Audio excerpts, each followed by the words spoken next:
hidup itu ya kesadaran. Tidak ada nilainya kita hidup kalau kita tidak sadar. Masa kita hidup sekali saja tidak tercerahkan? Berarti kan kita abai makna, abai nilai. Kita tidak ngerti apa dan mau kemana. Wong kita tidak sadar.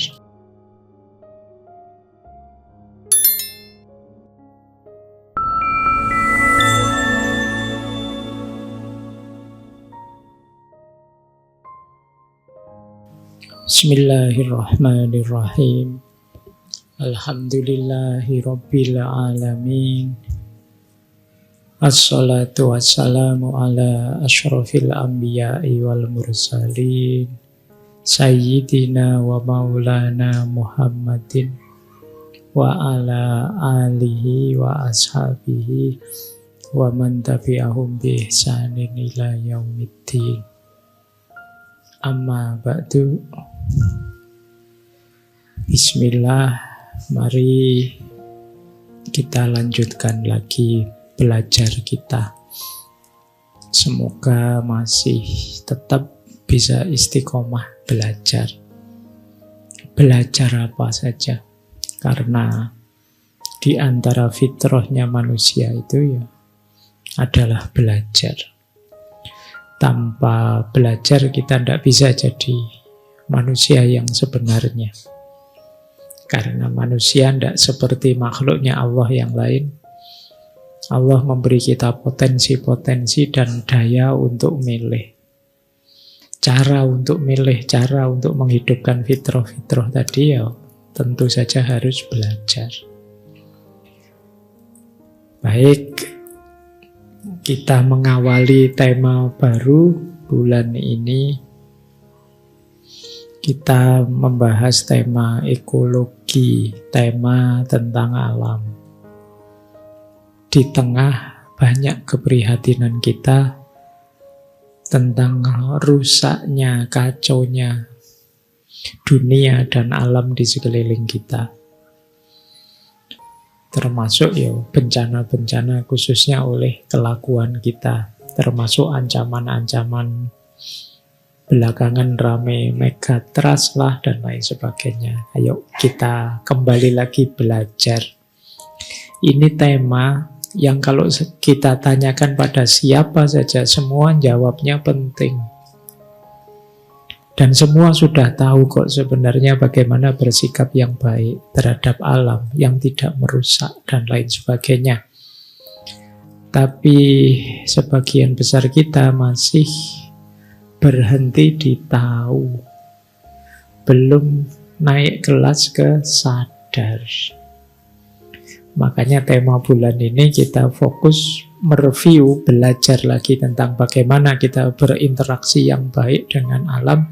Semoga nanti ada 1-2 materi yang membuat kita, saya sering pakai istilah meletik, membuat kita sadar tentang pentingnya interaksi yang baik kita dengan alam.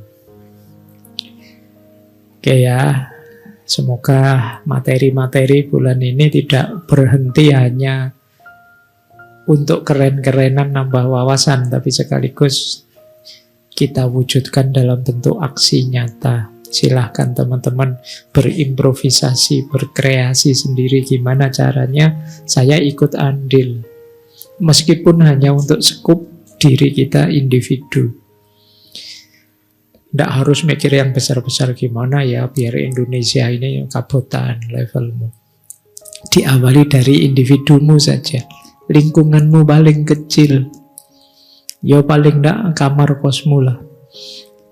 Kalau kamar kosmu masih terlalu berat, ya kasurmu saja lah. Karena yang rapi, yang ramah lingkungan dan lain sejenisnya. Baik, malam ini kita berkenalan dengan beliau. Mungkin materinya belum terlalu teknis, masih bersifat wawasan-wawasan universal ketika kita berhubungan dengan alam. Tapi menurut saya wisdomnya tampak dari tokoh ini, yaitu beliau Henry David Thoreau. Terserahlah ya kalian bacanya apa, tulisannya ngono. Henry Davidnya kalian bisa baca. Ya, begitu masuk ke Thoreau-nya itu kadang-kadang Toreau gitu kan, ndak apa-apa wis gitu, kayak Sigmund Freud itu kan ya ndak apa-apa. Yang penting yang dimaksud orang itu loh, kalau kamu sudah tahu ya. Baik, beliau ini mungkin kalau dalam periodisasi era filsafat mungkin masih masuk di era namanya romantisisme. Jadi ini salah satu klaster, salah satu faham di barat. Kita itu kan sering menuduh barat itu terlalu rasionalistik, terlalu empiris, positivistik. Kebalikannya aliran yang namanya romantisisme ini. Lebih fokus pada hal-hal yang sifatnya dalam dan intuitif. Nah, itu sekitar abad 18. Kalau Thoreau ini beliau lahir 1718 sampai 1817 sampai 1862. Beliau usianya tidak panjang meskipun karya-karyanya banyak dikutip orang, khususnya quote-quote-nya banyak, sering dipakai. Beliau berarti usianya sekitar 44 tahun. Jadi lebih tua saya sekarang dibandingkan dia. Tapi ya karyanya dia internasional. Kalau saya kan level masjid saja. Beliau mengikuti satu aliran namanya transcendentalisme dengan sahabatnya namanya Ralph Waldo Emerson.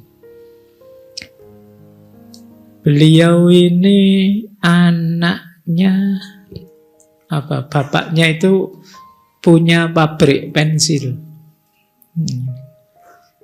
Tidak tahu kayak gimana ya pabrik pensil, tapi bapaknya pabrik pensil, berarti paling tidak dia orang mampu lah, menengah ke atas.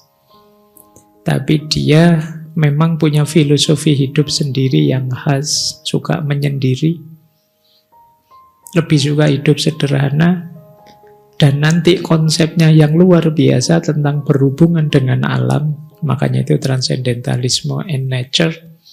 Itu beliau memang hidup langsung di tengah semacam hutan kecil di pinggiran kota. Yang pengalaman itu kemudian ditulis di satu buku yang judulnya Walden.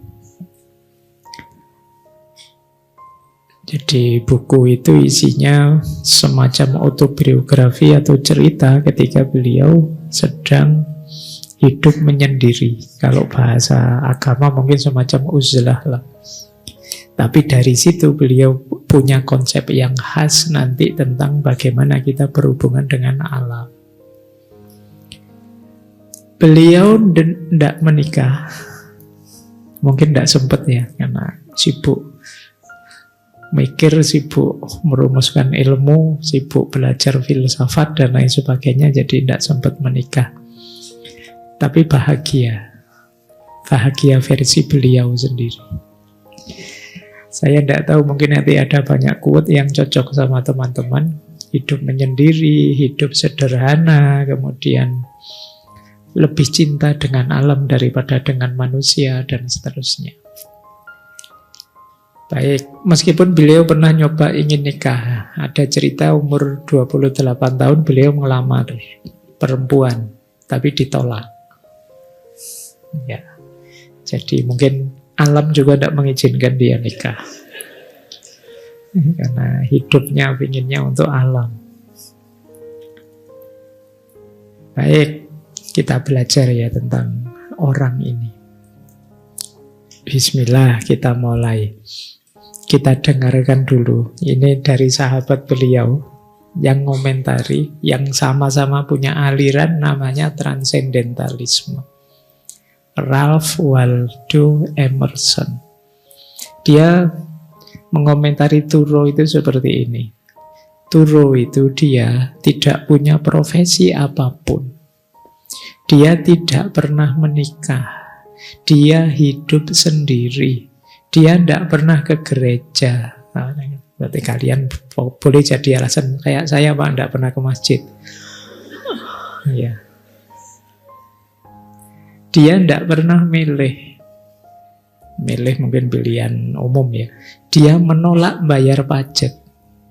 Mirip sekali sama kalian lama-lama. Pada negara, dia punya alasannya sendiri.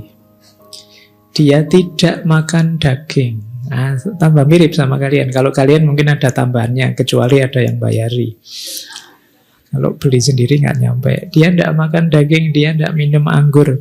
Dia tidak pernah tahu kegunaan tembakau, berarti tidak ngerokok.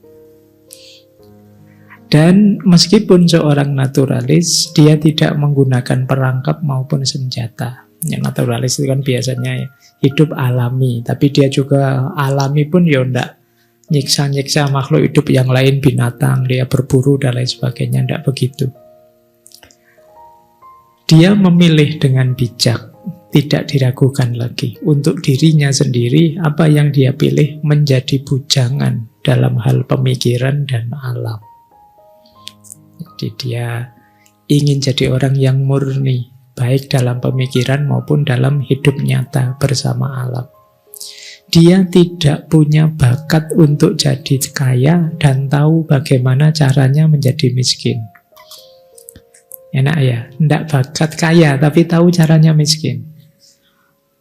Kalau kebalikannya mungkin susah ya kalian. Saya tidak bakat kaya sih Pak, tapi tidak tahu caranya miskin, itu tersiksa kalian. Gaya hidupmu berarti gaya hidup kelas tinggi, padahal ya kamu tidak kaya. Nah, yang enak itu ya kaya tidak bakat sih, tapi tahu gimana caranya miskin. Atau sebaliknya, bakat kaya dan tahu gimana caranya kaya. Kalau ini sih enak. Tapi Thoreau ini karena hidupnya sangat sederhana, makanya disebut oleh Emerson, dan tahu gimana caranya miskin tanpa sedikit pun tanda-tanda kesengsaraan atau ketidaksopanan. Jadi melarat tapi masih bermartabat. Tidak menunjukkan bahwa saya butuh yang lain, saya harus dibantu, silahkan donasi untuk saya, tidak begitu. Itu yang dia sebut tahu gimana caranya jadi miskin tanpa harus kehilangan martabat. Nah, ini mungkin kalian perlu belajar yang seperti ini. Karena kaya itu lebih mudah dibandingkan miskin dalam menjalani hidup. Kalau sudah belajar miskin nanti tiba-tiba kaya gimana Pak? Ya alhamdulillah. Yang sulit sudah siap kaya tiba-tiba miskin. Thoreau adalah ketulusan itu sendiri, kata Emerson. Dialah simbol orang yang memang tulus, yang sejati. Ini komentarnya sahabatnya. Ini semacam testimoni, endorse-nya Emerson pada Thoreau. Kita lanjutkan. Kita belajar dulu tentang alirannya. Dua tokoh ini, Emerson dan Thoreau, itu masuk transendentalisme. Transendentalisme itu satu gerakan filosofis, juga kadang disebut gerakan sastra, yang muncul di awal abad 19 di Amerika. Menekankan pentingnya pengalaman langsung dan individual dalam mencapai pemahaman yang mendalam tentang kebenaran dan realitas. Jadi titik tekannya aliran transendental itu ada pada pencarian kebenaran yang mendalam dengan perangkat batin, perangkat intuisi. Jadi ini agak biasanya sering dikontraskan dengan empirisme. Kalau empirisme itu kan berhenti di fakta, berhenti di kenyataan empiris yang bisa disentuh oleh panca indera. Tapi transendentalisme ingin melampaui itu. Ini mungkin seperti asumsi kalau dalam pelajaran tasawuf itu loh, bahwa dunia ini tidak hanya yang kelihatan.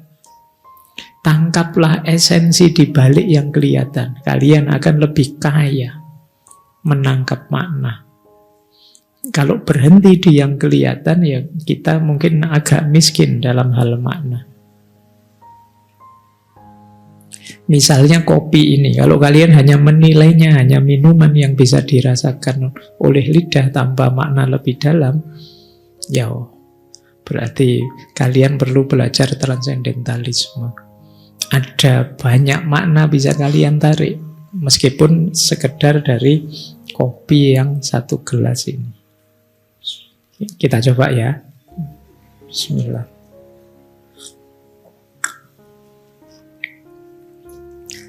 Nggak usah nunggu saya bilang nggak ada. Nggak muncul ahnya kalau saya, nggak usah ditunggu. Baik. Nah, ide pokoknya apa?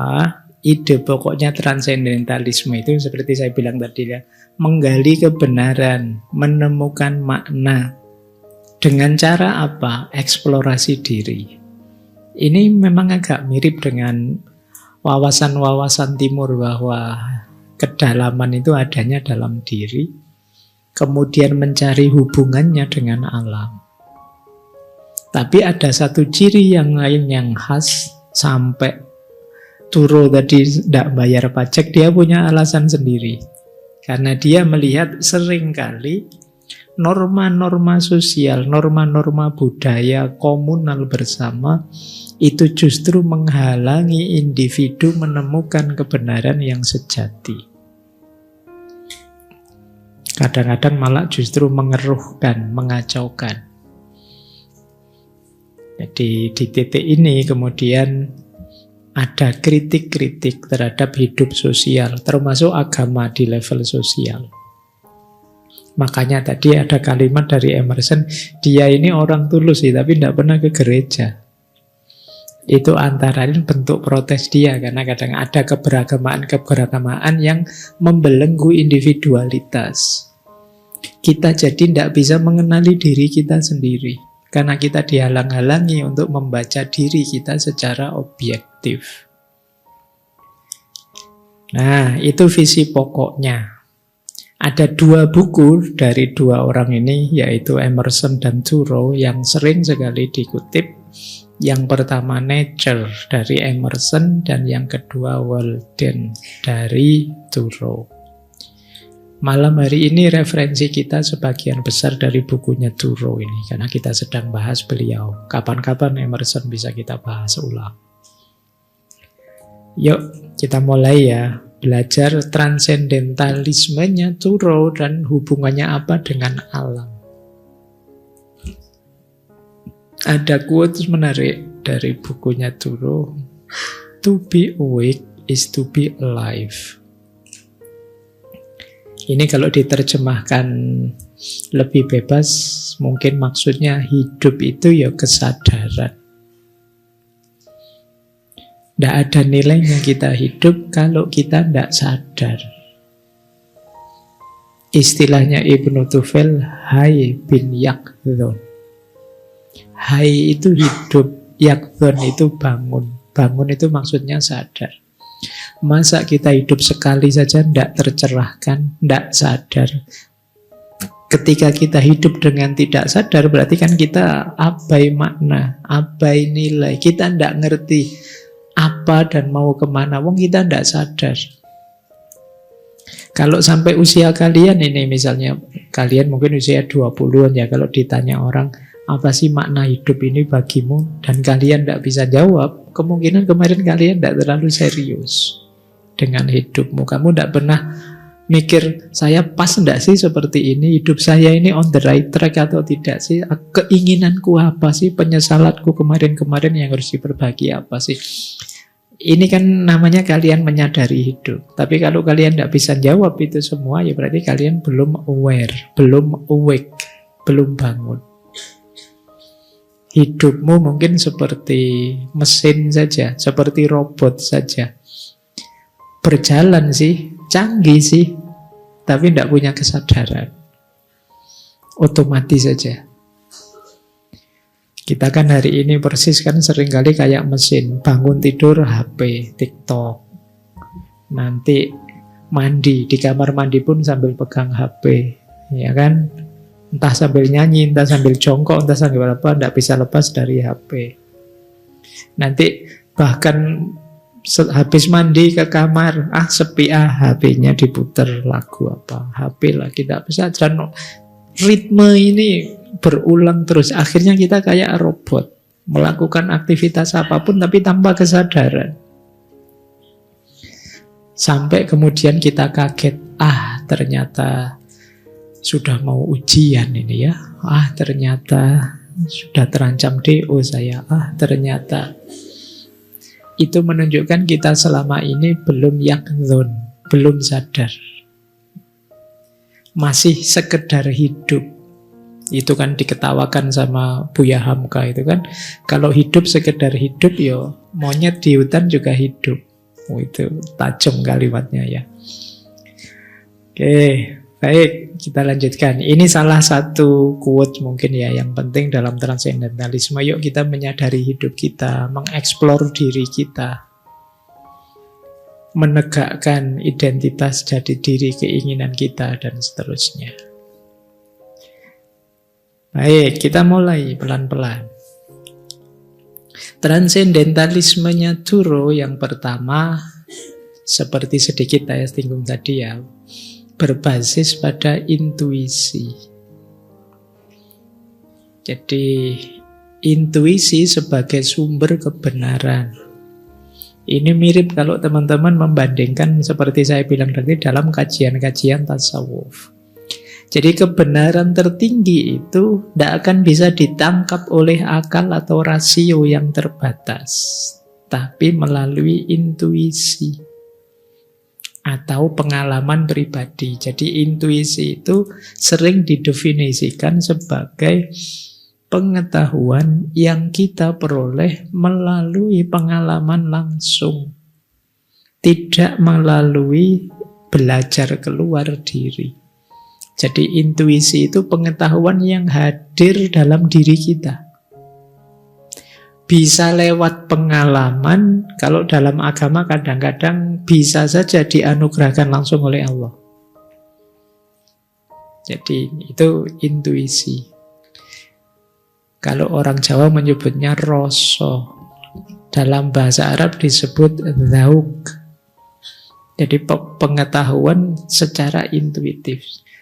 Jadi bagi yang fokus pada intuisi akan tahu bahwa pengetahuan intuitif ini pengetahuan yang akurasinya paling valid bagi seorang individu. Kenapa? Karena dia ngalami langsung. Pengetahuan itu hadir langsung dalam dirinya. Ibaratnya misalnya pahitnya kopi yang tadi saya minum, itu yang tahu paling akurat saya. Karena saya minum langsung. Meskipun nanti terus tak ceritain ke kalian. Pahitnya itu mirip-mirip kalau kalian menjilat tembok terus ditambah apa dikit cerita, deskripsi. Kalian membayangkan tapi tidak akan valid kalau hanya cerita. Kalau ingin tahu, ya nanti kalau saya pergi kalian minum kopi saya, kayak gini toh pahitnya. Itu pengetahuan intuitif. Jadi kalian berteori apapun tentang Tuhan akan sulit bisa menangkap Tuhan itu seperti apa pasnya. Maka dalam tasawuf alami saja kedekatan kebersamaan dengan Tuhan. Kalian akan bisa menyadari seperti itulah Tuhan. Ini kalau dalam tasawuf. Jadi termasuk pengetahuan-pengetahuan yang dilimpahkan langsung oleh Allah dalam diri kita. Kalau Imam Ghazali menyebutnya ilmu laduni. Itu juga jenis pengetahuan intuitif. Ilham itu jenis pengetahuan intuitif. Bahkan wahyu dari Allah pada para nabi dan rasul itu jenis pengetahuan intuitif. Jadi para nabi dan rasul tidak mencari keluar, tapi pengetahuan itu dianugerahkan ke dalam. Nah, kata Thoreau dan kawan-kawan dalam aliran transendentalisme, kita itu punya fakultas pemahaman namanya intuisi, yang dia bisa menangkap kebenaran secara lebih pas, lebih dalam dibandingkan akal dan rasio.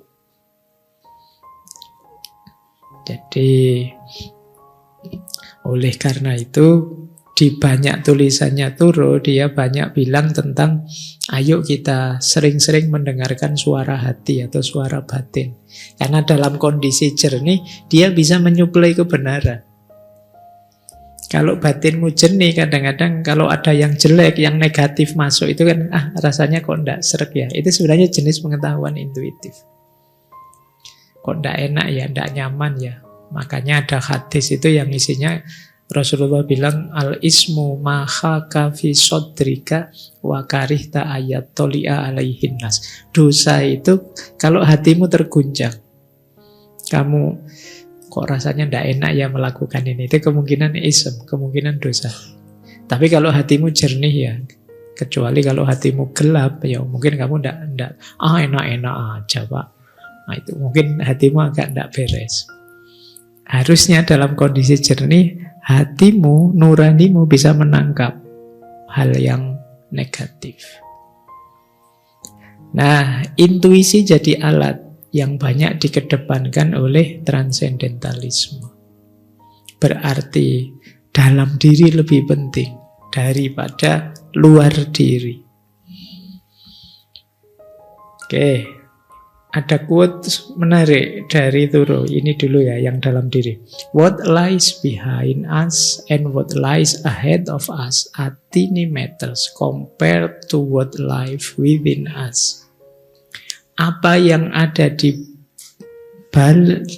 belakang kita dan apa yang ada di depan kita itu lebih sepele, lebih tidak penting dibandingkan apa yang ada dalam diri kita.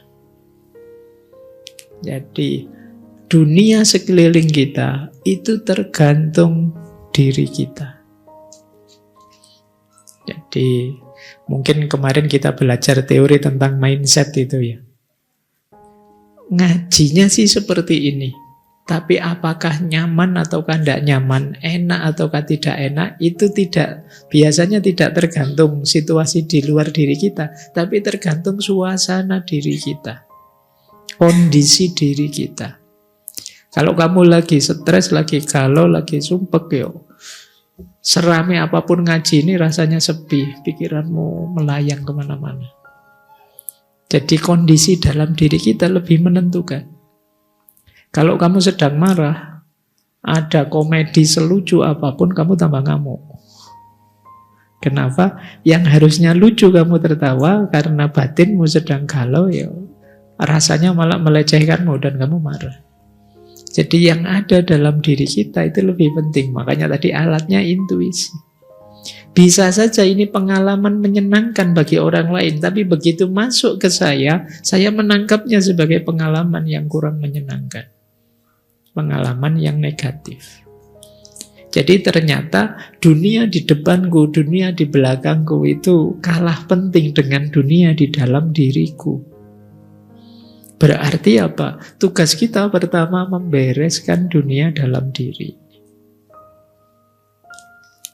Ya entah gimana caramu untuk membereskan dunia dalam diri. Makanya Thoreau juga bilang, keindahan dalam diri kita lah yang memungkinkan kita mengenali keindahan di sekitar kita.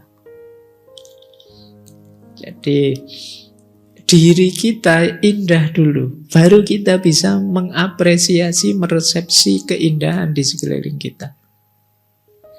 Kalau diri kita belum indah, melihat alam yang indah, sementara jiwa kita rusak, misalnya kacau, ya keindahan alam itu tidak akan kompatibel dengan diri kita. Ketika tidak kompatibel, ya kita tidak bisa menemukan keindahannya. Ya kalau kita sedang, kayak tadi loh, sedang marah seperti tema minggu lalu itu. Sedang panas-panasnya marah, meskipun kamu ada di pinggir laut yang begitu indahnya, atau di atas gunung, kamu sedang muncak terus nonton sunrise. Tapi kalau kemarahan itu masih meletup dalam dirimu, ya sunrise nggak sunrise-sunrisean. Pikiranmu kan mesti gitu. Ayolah ke laut, Allah ndak laut-lautan. Kenapa? Jiwamu sedang tidak kompatibel dengan keindahan yang ada di luar dirimu.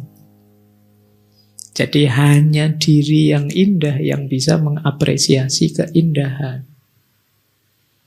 Makanya kadang-kadang kan kamu heran, Pak, orang-orang kok suka ya dengan itu, saya kok tidak. Jangan-jangan jiwamu tidak kompatibel dengan yang sedang disukai banyak orang. Jadi kuncinya tetap dalam diri kita. Baik, jadi keindahan diri kita lah yang memungkinkan kita mengenali keindahan di sekitar kita. Intuisi tadi menurut Thoreau harus kita arahkan sebagai jalan untuk menangkap kebenaran dalam hidup. Penting bagi kita untuk hidup dalam kebenaran. Ini sebenarnya di konsep semua filosof juga begitu. Teman-teman juga ngerti di banyak teori filsafat yang fokus pada kebenaran. Thoreau juga begitu, ya intuisi, ya alat kita untuk menangkap kebenaran. Makanya dia bilang, ada quote terkenal sekali dari Thoreau, bukan cinta, uang, atau ketenaran, berikan padaku kebenaran, kata Thoreau. Kenapa? Ini sebenarnya ya masuk akal saja sih. Begitu kita memegang kebenaran, cinta akan hadir. Ketika cinta akan hadir, ya kita akan sangat serius menjalani hidup kita. Kita akan memberikan yang terbaik untuk hidup kita. Saat kita memberikan yang terbaik untuk hidup kita, apalagi sekedar uang, pasti dia akan datang. Kalau uang sudah datang, betapa hidup kita berlimpah ruah, betapa hidup kita banyak berguna untuk orang lain, ketenaran juga pasti datang. Jadi kalau di Jakarta ada sultan ini, sultan mana, nah, kamu bisa bikin sultan daerahmu sendiri. Jadi dengan uangmu, dengan ketenaranmu, diawali dari cintamu, tapi basicnya kebenaran. Kalau kalian hanya mencari uang dan ketenaran, pasti kalian tidak akan dapat kebenaran juga cinta. Kalau kalian hanya cinta saja, tanpa peduli kebenaran, kalian akan jatuh pada falling in love, tapi tidak mampu standing for love. Kamu benar-benar jatuh sudah. Itu gunanya kebenaran. Maka kata Thoreau, beri aku cinta, bukan uang, bukan ketenaran, tapi beri aku kebenaran. Kalian mau belajar ngaji filsafat sampai edisi 400 sekian, itu kan sebenarnya hidden di baliknya kamu ingin hidup dengan benar. Maka jangan lupa, inilah sebenarnya yang kita kejar. Mungkin nanti kalian tanya, apa sih Pak kebenaran itu? Definisinya luas, sulit, tidak karu-karuan.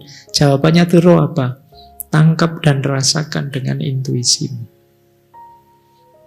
Jadi pikiranmu mungkin bisa ngeyel, Pak benar itu kan macam-macam Pak, perspektif ini, perspektif itu, bisa benar menurut saya, tidak benar menurut orang lain. Ya monggo saja, tapi kalau versinya Thoreau, tangkaplah tidak dengan akalmu, tangkaplah dengan intuisimu. Sayangnya di sekolahan tidak ada pelajaran untuk mendayagunakan intuisi ini. Di pendidikan ya alat yang paling kita pakai kan akal sama panca indera saja, itu yang kita sebut positivisme, positivistik. Kalau untuk hal-hal yang jenis-jenis intuisi, naluri, nurani, imajinasi, itu mungkin hanya jurusan tertentu yang intensif bahas itu. Padahal ini penting untuk menangkap kebenaran yang derajatnya lebih dalam, yang kita sebut intuisi ini. Baik, kita lanjutkan. Itu tadi yang pertama. Jadi kunci pertama transendentalisme adalah intuisi.